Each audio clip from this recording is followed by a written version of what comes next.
everybody, Joystick here. Extra credits. So I gotta say, this is actually really impressive. Not only did you manage to drop the ball this hard, but you actually spirit bombed this shit. It's ridiculous. So you guys remember that one time where Extra Credits called everyone who played World War II games Nazis? Yeah, I shit you not. They said, and I quote, "There you are, playing the PvP in your World War II shooter, and all of a sudden, you're a Nazi. You didn't ask for this. You didn't choose this." Yet there it is. And it's treated no differently than playing a British soldier.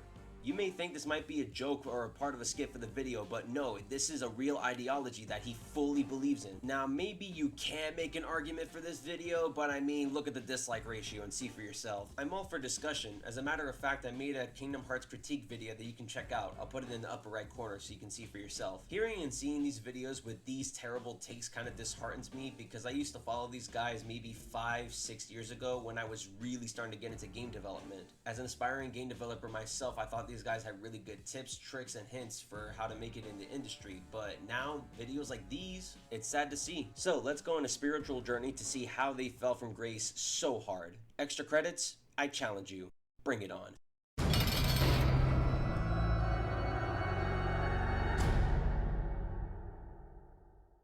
You might have noticed a reoccurring argument about some species from fantasy media, specifically orcs. So for the whole video, they're going to be talking about how making orcs automatically a bad race isn't exactly racist, but doing that is more of a bad game design choice, and I'm not sure, but let's see what they have to say. Much of the recent conversation on orcs points out that characterizing a whole species in your game as ugly, warlike, and malevolent might be harmful to real-world groups, regularly mischaracterized as ugly, warlike, and malevolent. Jesus Christ, dude. I really hope you're not part of that conversation that you mentioned a while ago, because if you're implying that calling orcs of all things, warlike and malevolent, has the same effect as calling other groups, say Asians or black people, ugly and malevolent and warlike, that's not the same thing at all. Even if that were the case, where's the correlation? In what world do fictional species relate to actual real-life minorities? Or any other race for that matter? I think Chris Raygun said it best when he said you can't get rid of the concept of just being mean. Yes, there will be people who mock others for their appearances or where they come from, but that's just human nature. If orcs do have a threat on a certain race of people, that's the problem with the individual, not the actual content itself. It's the same way as saying music, movies, or video games are corrupting the youth, which it is not. That's the problem with the individual, not the content. We're going to talk about something related. Why characterizing a group like this in your game can be lazy at best, and at worst, actively harmful to the world you're creating. You're right about the lazy part, but I don't think it'll be harmful to the world. You gotta remember that not all games are created with the intention of giving every species their own identity. By that I mean a species culture or how it's supposed to work. When designing a game's world and populating it with fictional species, a designer might be tempted to differentiate them from one another by certain inalienable qualities, like their moral alignment, violent versus peaceful, law versus chaos, good versus evil, and the like. And even if the orcs were classified under all the bad categories, as long as it's executed properly, it can make for interesting dynamics. This idea that a certain subgroup, like race, nationality, or sex, has inalienable traits, is called biological essentialism, or simply bioessentialism. And it's a valid way to talk about qualities like how many legs an animal has, or whether it can fly. But all too often, this concept gets misused in untrue statements, like pit bulls are a violent breed, men are more logical than women, or Asians are better at math. He's basically saying it's an ideology that lets us draw down the facts, but people mistake stereotypes and opinions as those facts. He also makes it a point that when used to create fictional worlds, this can be used to create things that aren't real or exaggerate things that are. But just like in the real world, bioessentialism can present problems in fiction as well, specifically a moral one.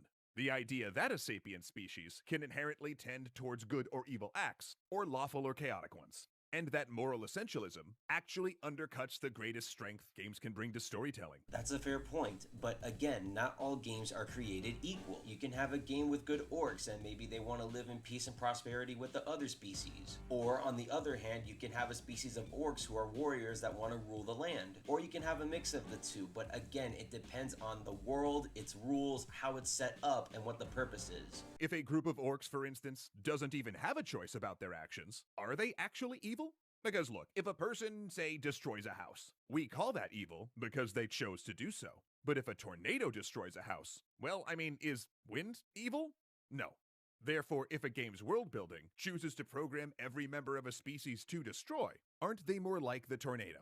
I get what you're trying to do here. You're saying that if a species is automatically made to be evil, are they just as destructive as a tornado? But unfortunately for you, this argument is invalid. You can't really compare a force of nature to a member of nature. That's not how it works. Unless you want to count Tornado Kirby, there is no possible way you can compare wind to an actual sentient being. Now, if the player's characters are able to make moral choices, but an entire class of NPCs is inherently evil regardless of their choice, then the game is either telling the player that moral choices don't matter, or it's simply driving a wedge between the player's morality and the morality that applies to the rest of the world, blocking the player from further becoming a part of it. You can make that argument from a storytelling perspective, but I'm not sure about a gameplay perspective. Let's say hypothetically this were the case. Whether you were to choose good or bad, I'm sure there would be some type of reward either way. Maybe if you kill the bad guy, then you get a reward from the quest giver. Or if you spare the bad guy, maybe you get a reward some other way. Either way, it would be bad game design to give a moral choice that means nothing in the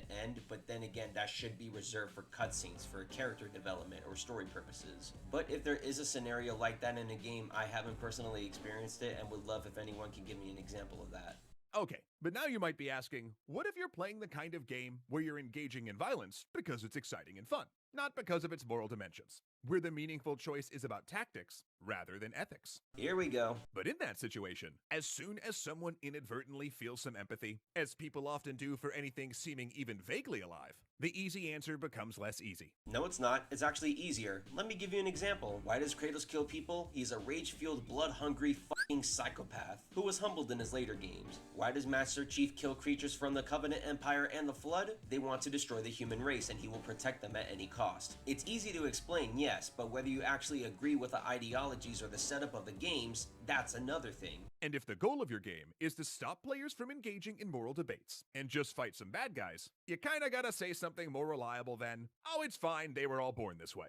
No, you don't. As a matter of fact, that exact premise could work in the game's favor. What if the game is a lighthearted adventure, or a satire of something? Saying all the enemies are born that way can either give a quick, easy explanation, or it can be used as a punchline. I don't remember if there is exactly a reason the Covenant want to destroy humans, but if there is, I don't care. I want to embrace the power fantasy of Master Chief fucking them up in every way imaginable. Since we're talking about games that focus on the gameplay, this really doesn't matter in the grand scheme of things. But to each their own. Fortunately, the real world's made progress on this problem, because sometimes in this day and age, people actually bear visual signifiers which say, I'm evil, not because of where I was born, but because of the choices I've made, such as Nazi uniforms and clan hoods. That's fine and all, but that's off topic. We're talking about setting up attributes for fictional characters, not confirming or reiterating what already is. And if the statement that a game is making with its backstory and symbols is that an enemy had a choice, and they chose wrong, then that gets way less complicated for a game that's interested in uncomplicated violence. So wouldn't that be a good thing then? What people define as fun varies between person to person. Not everything needs to be complex, and sometimes simple is more. It makes sense to have complicated scenarios in Mario RPGs, but it doesn't make much sense in the mainline Mario platforming games. So whether a game does or doesn't want its players to overthink their character's moral choices, evil as a choice is just more effective than evil as a bioessential trait. But then, of course, if everyone wearing the evil team uniform happens to be an orc, or if every orc happens to have chosen Team Evil, the game wouldn't exactly be communicating that difference very well. Would there be much of a difference if they did? You can make the argument that it wouldn't be as interesting if it were set out like that, but if that's what's happening in that world, then so it is. Because at the end of the day, it's all fiction. A quick fix here would be to show some diversity in the evil team's hiring practices. For instance, with evil humans and elves as well as orcs. Or conversely, introduce orcs who have chosen good and neutral as well as evil. And a good example of a series getting better and better at this over time is Mass Effect. Isn't this also the same series that has the Reapers, which are inherently the most evil motherfuckers in the galaxy? I'm talking mass genocide across multiple galaxies and universe type of evil. And these are sentient beings too. I think they're made by a higher power, but regardless, they are sentient, they can communicate with other creatures, and they are aware of their actions. So wouldn't they inherently be poorly designed enemies by your standards? Because in the first game, Commander Shepard never meets a nice Batarian or a fun Geth. But then, spoiler alert, most of these evil species turn out to be as complex and interesting as the human ones as the trilogy progresses. I do agree with that, but this is an RPG. By BioWare. RPGs are especially one of the top genres where story and lore matters the most. And not all RPGs are created equal. Some are more gameplay centric and others like Mass Effect are more story centric. The series wouldn't be what it is if Shepard went from planet to planet killing aliens for shits and giggles. The politics, the conflict, the relationships, and everything in between is what gives the series its identity. But like I mentioned, the Reapers are an exception to your rule. Broad moral generalizations about species or culture not only doesn't make internal sense, but it also leads to less evocative, less rewarding worlds and games. But we can solve that problem by following our best creative instincts to diversify, deepen, and complicate the worlds we create and its denizens. Not everything needs to be complicated or diversified. Sometimes sticking to the basics or keeping things simple is actually better for the game. Even if we were to take species out the question, do you think games like these would be as impactful as they are if they were to have more, like say more dialogue, gameplay, missions, etc.? Because I don't think so. This way, players won't be incentivized to make snap judgments about our game's orcs or aliens or undead based on moral absolutes or body types.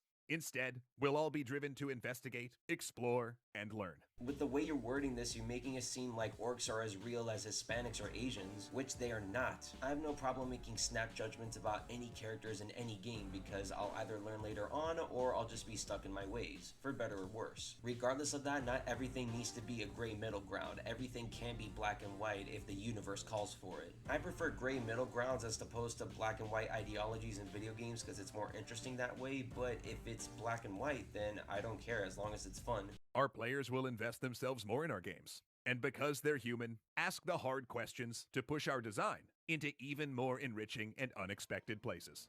Plus, maybe if we ditch this whole evil races line of thinking, if one day orcs or extra-dimensional horrors or even isekai protagonists pop out of a portal, they'll offer us humans the same courtesy. I'd call that a win-win.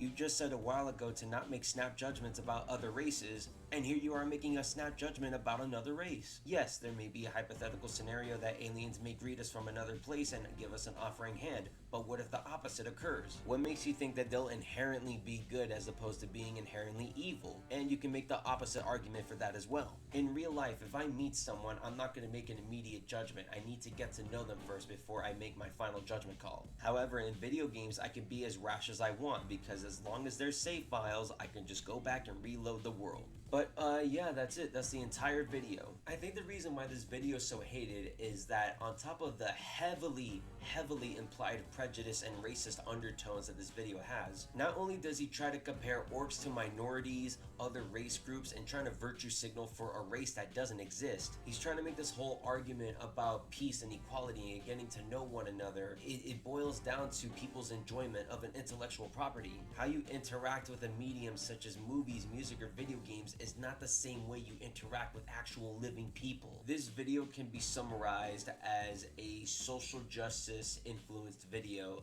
that is disguised as a game discussion video instead. Not my cup of tea, and that goes for many others as well. It feels like too much passion is being put into the wrong place. Even if orcs or any other species in fiction were inherently evil, so what? The species isn't tied down to a specific property, so if I want to make my own fantasy world and have orcs, maybe I want to make them evil, or maybe I want to make them good. But yeah, that's my take on this entire thing. What do you guys think? If you can leave me any feedback, I would greatly appreciate it. And until then, please have yourselves a damn good one.